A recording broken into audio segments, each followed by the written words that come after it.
In this video, I'll start perimeter and area. See the type of questions. I'll directly come to the worksheet. Perimeter मतलब पता है boundaries add करके हम लोग perimeter निकालते हैं. So the first question is a rectangular garden 30 meter long. So this is 30 meter and 25 meter wide. So this is 25 meter. Has a path 2.5 meter wide running all around inside it. मतलब इसके अंदर में एक रास्ता बना हुआ है जो 2.5 मीटर चौड़ा है. इनसाइड है इसलिए अंदर ड्रॉ कर रहे हैं. तो इसका मतलब ये भी 2.5 है, ये भी 2.5, this is 2.5 and this is 2.5. Okay, तो find the area of the path. तो पाथ कौन सा है? ये वाला है. तो ये शेडेड रीजन का एरिया निकालना है.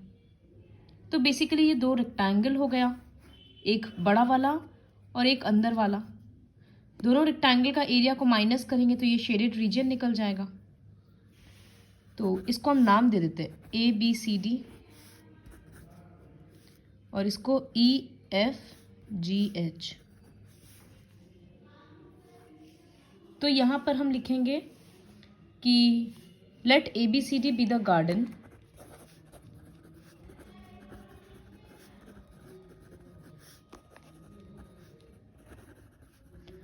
And EFGH be the boundary of the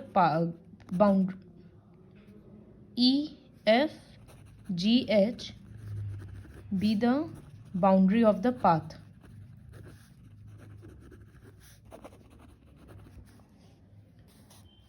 तो क्वेश्चन के अकॉर्डिंग एरिया ऑफ ABCD तो इजीली निकल जाएगा 30 इंटू 25 मीटर स्क्वायर.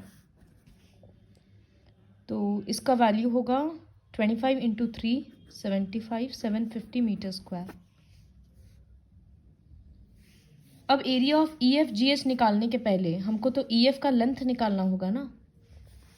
तो EF कितना हो रहा है? देखो बाहर वाला पूरा कितना है 30. EF उससे थोड़ा सा छोटा है. तो कितना छोटा है? इस साइड से 2.5 और इस साइड से 2.5. मतलब 30 से 2.5 इधर का माइनस करेंगे और 2.5 इधर का. तो EF equals to 30 minus 2.5 minus 2.5 metre. तो 2.5 मीटर हो जा रहा है. तो ये 25 मीटर आ गया. इसी तरह से FG निकालेंगे. तो FG क्या होगा? बाहर का लेंथ 25 मीटर है, उससे भी 2.5 नीचे वाला 2.5 ऊपर वाला माइनस करेंगे. सिंपल मैथ्स है कि वो उतना छोटा है.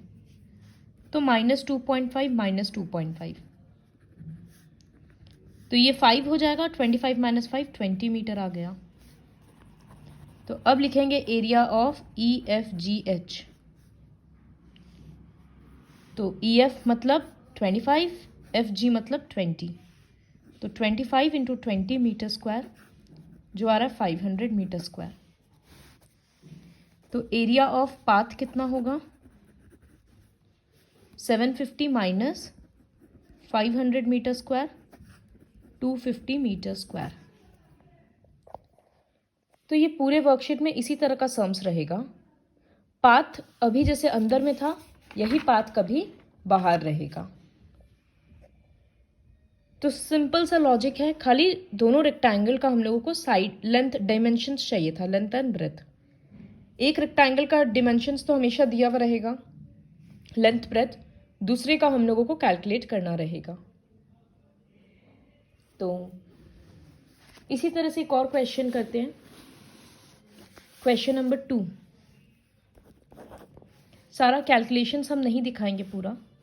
क्वेश्चन बुक से पढ़ो. A path 1 metre wide is built inside a square park of side 30 metre. तो ये एक स्क्वायर पार्क है ABCD.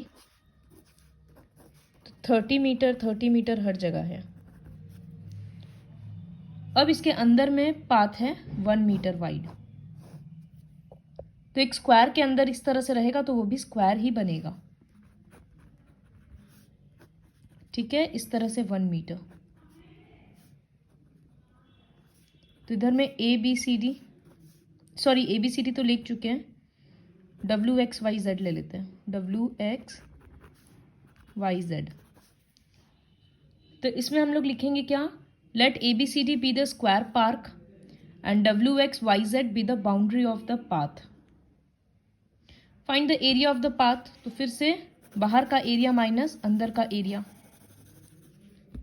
वो स्टेटमेंट्स खुद से लिखना। फिर एरिया ऑफ ABCD, बाहर वाला एरिया क्या होगा, 30 into 30 metre square, 900 metre square. अंदर वाले के लिए हमको डायमेंशंस चाहिए, तो WX कितना होगा, बाहर का 30 है, 1 और 1 माइनस हो जाएगा, तो WX equals to 30 minus 1 metre, 28 metre. और इसी तरह से XY भी कितना होगा, 30 माइनस 1, तो XY equals to 30 minus 1 metre, 28 metre. तो एरिया ऑफ WXYZ कितना होगा, 28 का square, 28 into 28 metre square. Answer निकालना। फिर दोनों को सब्ट्रैक्ट कर देंगे, ABCD का एरिया और WXYZ का एरिया, तो पाथ का एरिया निकल जाएगा। इसके बाद बोला है कि पाथ को बनाने का अगर 1 मीटर स्क्वायर का खर्चा हो रहा है 70 रुपीज़, तो find the cost of constructing the path. तो जितना भी उसका एरिया आएगा उसमें इंटू 70 कर देंगे और स्टेटमेंट लिखेंगे cost of constructing the path. इसी तरह से थर्ड क्वेश्चन देखो,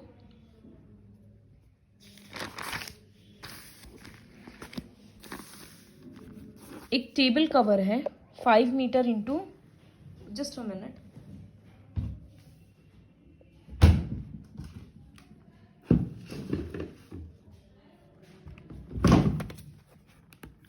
तो एक टेबल कवर है 5 मीटर इंटू 3 मीटर, जो एक मीटिंग टेबल के ऊपर स्प्रेड किया हुआ है इस तरह से, 5 metre by 3 metre. If 25 centimeter of the table cover is hanging all around, मतलब 25 मीटर झूल रहा है नीचे की तरफ, तो find the area of the table top. तो ये कैसे होगा, सपोज ये टेबल है, तो जो टेबल कवर बिछाएंगे वो तो इससे बड़ा होगा ना, तभी तो वो नीचे में हर तरफ से एक्स्ट्रा हैंग करेगा। तो टेबल कहाँ है, अंदर, और टेबल कवर उसके ऊपर। तो ये जो टेबल कवर है, टेबल इसके बीच में इस तरह से होगा, ये पूरा टेबल है, और एक्स्ट्रा मार्जिन कितना लटक रहा है टेबल के बाद, 25 सेंटीमीटर का हर तरफ से। तो मीटर सेंटीमीटर है, तो इसको भी 5 मीटर नहीं लिखकर 500 सेंटीमीटर कर देते हैं, और यहाँ भी 300 सेंटीमीटर कर देते हैं। तो ABCD टेबल कवर है और PQRS टेबल है। तो let ABCD be the table cover and PQRS be the table. अब इसमें हम लोगों को टेबल टॉप का ही एरिया निकालना है, मतलब मार्जिन का एरिया नहीं निकालना है, ये अंदर वाला ही एरिया निकालना है। तो एरिया ऑफ PQRS चाहिए, तो PQ का और QR का लेंथ चाहिए, तो मिल जाएगा आंसर। तो PQ कितना होगा, here PQ equals to 500 minus 25 अंदर की तरफ है ना, तो ये 50 हो जाएगा, मतलब 450 सेंटीमीटर। और QR कितना होगा, 300 माइनस 25 मतलब 250 सेंटीमीटर। तो area of PQRS 450 into 250 centimetre square, length into breadth. तो ये मल्टीप्लाई कर देंगे, बार बार बोल रहे हैं, याद रखना इस बार पाथ नहीं है, मार्जिन नहीं है। तो 112,500 सेंटीमीटर स्क्वायर। इतना बड़ा आंसर है, इसको मीटर स्क्वायर में कन्वर्ट करेंगे तो 2 बार 100 से डिवाइड करना होगा ना, क्योंकि सेंटीमीटर स्क्वायर है।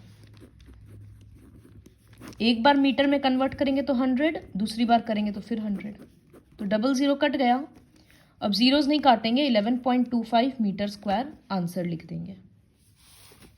तो therefore area of the table top equals to 11.25 metre square. इस तरह से होता है। अब क्वेश्चन नंबर 5 है, find the area of the shaded region. तो ये वैसे ही निकालना। अब यहां पर अपने मन से नाम दे सकते हैं, PQRS ABCD, दोनों रेक्टेंगल निकालो एरिया और माइनस करो। क्वेश्चन 4 क्या है, एक गार्डन है 120 metre long and 85 metre wide. It has an inside path, अंदर में पाथ है 3.5 मीटर जितना चौड़ा। तो फिर से इस बार अंदर में ड्राइंग होगा, इस तरह से दिखा देना 3.5 3.5।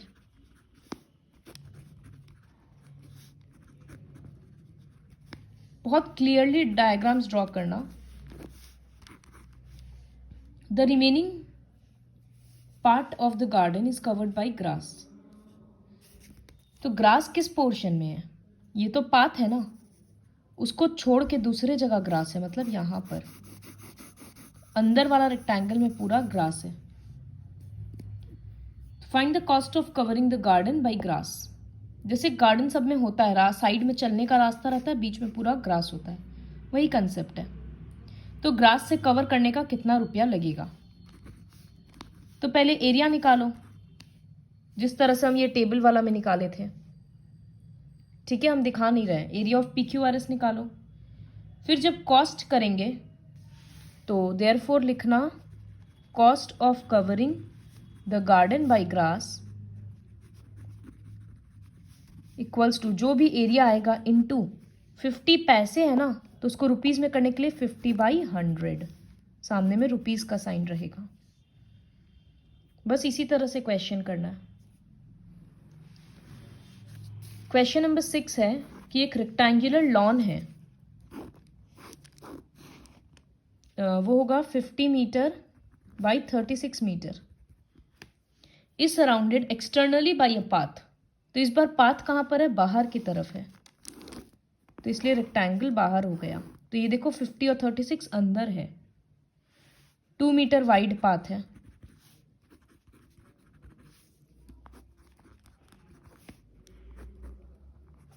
ठीक है, तो find the area of the path, मतलब इसका एरिया निकालना है।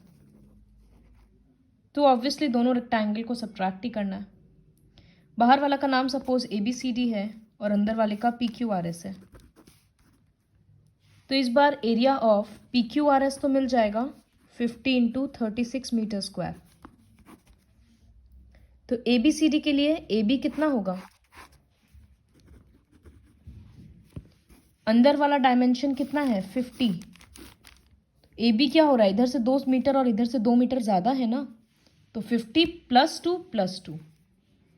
तो जब जब पाथ बाहर होगा तो इस तरह से ऐड हो जाएगा 54 मीटर। और इसी तरह से AD ब्रेथ भी चाहिए, तो वो 36 + 2 + 2 40 मीटर। फिर एरिया ऑफ ABCD निकल जाएगा 54 into 40 metre square. Outer area inner area subtract करेंगे तो पाथ निकल जाएगा। पाथ को लेवल करने का कॉस्ट दिया हुआ है, वो खुद से लिख लेना इंटू 16 करके। उसके बाद question number 7, a painting 40 centimetre 28 centimetre 40 centimetre long and 28 centimeter wide is painted on a cardboard such that there is a margin of 2 centimeter along each of its sides. तो पेंटिंग है, just a minute.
सो देखो, एक painting है 40 centimetre long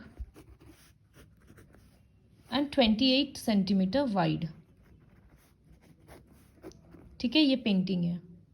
अब इसमें 2 centimetre का margin छोड़ा हुआ है, तो वो बाहर होगा। तो ये 2 सेंटीमीटर का मार्जिन है। तो ABCD यहाँ पर कार्डबोर्ड है और PQRS यहाँ पर पेंटिंग है। तो find the area of the margin, दोनों को सब्ट्रैक्ट करेंगे। तो PQRS का एरिया 40 × 28 और ABCD के लिए AB जब निकालेंगे तो 40 + 2 + 2। पूरा खुद से लिखना एक एक करके कि let ABCD be the cardboard and PQRS be the painting. Complete करना खुद से। फिर क्वेश्चन नंबर 8, एक स्क्वायर साइड, एक फ्लावर बेड है स्क्वायर के शेप में, 3 मीटर 80 सेंटीमीटर लॉन्ग है। तो इसको कन्वर्ट करेंगे अगर, तो 3 मीटर मतलब 300 सेंटीमीटर प्लस 80 तो 380 सेंटीमीटर है। तो 380 और 380 इसको डिग कर करके एक्सटेंड कर दिया गया 50 मीटर तक। तो ये भी 50 मीटर, सॉरी सेंटीमीटर, और यहाँ से भी 50 सेंटीमीटर एक्सटेंड किया गया। तो find the area of the enlarged flower bed. तो पहले का फ्लावर बेड कितना था ABCD, और अभी का फ्लावर बेड कितना हो गया PQRS। तो अगर हम ABCD का निकालेंगे एरिया, तो एक्चुअली में क्वेश्चन के अकॉर्डिंग क्या चाहिए, find the area of the enlarged flower bed, मतलब जो नया वाला बेड है उसका एरिया कितना होगा। तो PQRS का एरिया चाहिए। बट सेकेंड पार्ट है also the increase in the area of the flower bed, मतलब फ्लावर बेड कितना बढ़ा है। तो दोनों इतना बड़ा है हर तरफ से, तो ये स्ट्रिप का एरिया भी चाहिए। तो एक बार लिखते हैं area of ABCD equals to 380 × 380 centimetre square. और पहले लिख लेना कि let ABCD be the flower bed and the new extended flower bed be PQRS। ठीक है, फिर PQ निकालना है। तो 380 प्लस होगा क्योंकि बढ़ा है ना, तो 50 + 50 480 सेंटीमीटर, और उसी तरह से QR भी होगा 380 + 50 + 50 480 सेंटीमीटर। तो एरिया ऑफ PQRS कितना होगा 480 × 480 सेंटीमीटर स्क्वायर। तो नया एरिया ये होगा और एक्सटेंडेड एरिया कितना होगा PQRS माइनस ABCD का एरिया। सारे आंसर को मीटर स्क्वायर में कन्वर्ट कर लेना। So complete worksheet 1 with the help of this video.